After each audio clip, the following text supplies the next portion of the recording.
A member of my party in the Senate was just indicted for taking bribes. He should resign.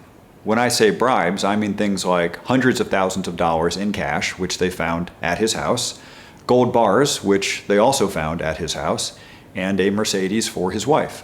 This senator was chair of the Foreign Relations Committee, so he had a lot of power over whether other countries got money or weapons from us. Egypt wanted money and weapons, and the allegation is that they used a businessman to make that happen by bribing the senator. The day after the senator took a trip to Egypt, he Googled, "How much is a kilo of gold worth?" The indictment focuses a lot on the timing of the payments that the senator received coming immediately before or after he did something that would help the Egyptian government. There are also allegations that he took bribes to interfere with a couple of criminal prosecutions, and one of those is allegedly where the Mercedes for his wife came from. She's indicted as well as the go-between for a lot of these transactions. There are a bunch of text messages between her and him and the others that are very incriminating. Some of the cash was stuffed in an envelope that had the DNA of the guy who was allegedly bribing him still on the envelope. And senators are required to disclose all of the income they receive, and at no point during this period did the senator disclose the cash or the gold. The senator responded to his indictment by saying that he is totally innocent.